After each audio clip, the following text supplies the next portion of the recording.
all the witches, all the curses,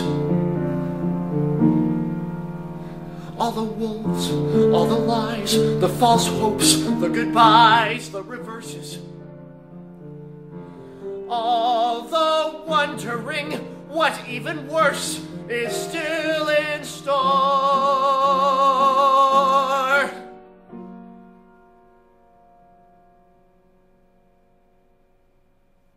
All the children,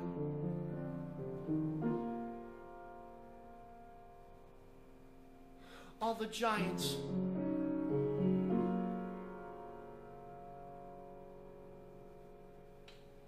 no more.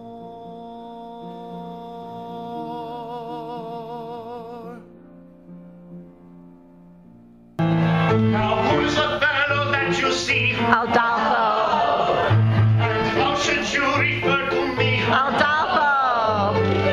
And who is it I'll always be? Now say it proudly. Now let me spell it out for you. For all you lovely ladies who didn't hear for some reason, because maybe you are hard of hearing or something. It goes.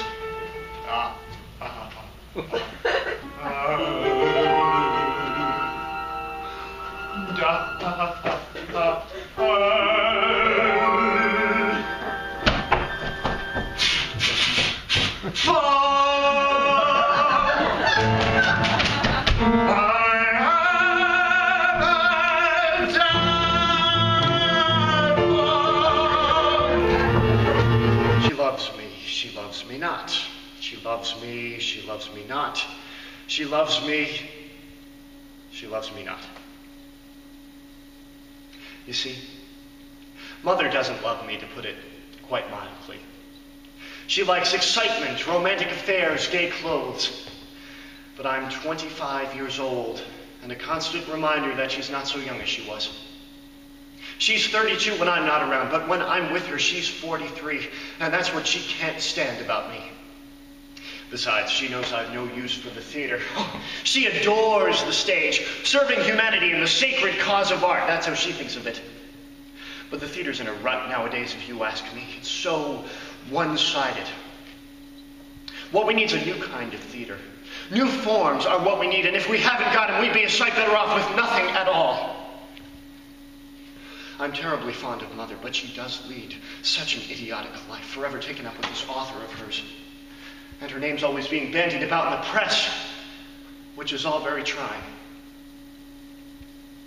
And sometimes I can't help but feeling a bit sorry for myself, as anyone would in my position. And I'm sorry to have a famous actress as my mother. Feel I'd be better off if she was just an ordinary woman. Can you imagine anything so outrageous or idiotic? Say, you know what I judge to be your principal trouble? Inferiority complex. You know what that is? That's what they call it when a fellow low rates himself. Oh, I understand it because I had it too. Although my case was not as aggravated as yours seems to be. I had it until I took up public speaking and developed my voice and learned I had an aptitude for science. Do you know that up to that time, I never thought of myself as being outstanding in any way whatsoever? Excuse me, Laura. I always take it out when the flavor is gone. I'll just use this little piece of paper to wrap it in. I know how it is when you get it stuck on a shoe.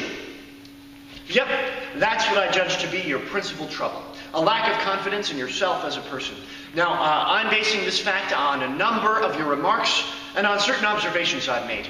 For instance, that clumping you thought was so awful in high school. You say you dreaded to go upstairs. You see what you did? You gave up an education, all because of a little clump, which as far as I can see is practically non-existent.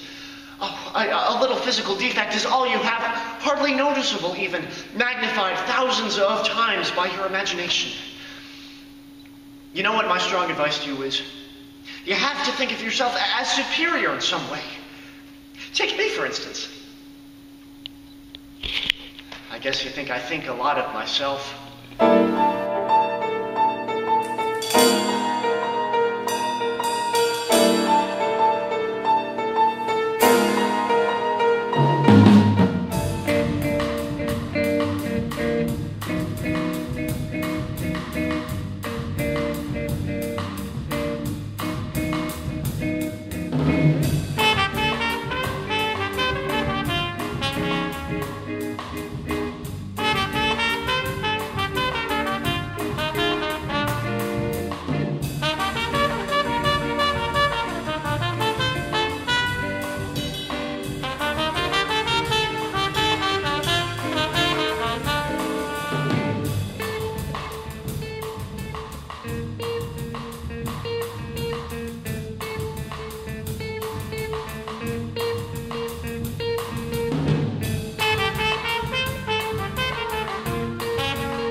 from up above. His simple song seems to say it's such a beautiful day to fall in love. I'm spinning, I'm brimming like champagne bubbling over the top. I hope the feeling doesn't stop. The world around me looks brand new, and it's all because of you. There's so much more that I could say this very colorful day.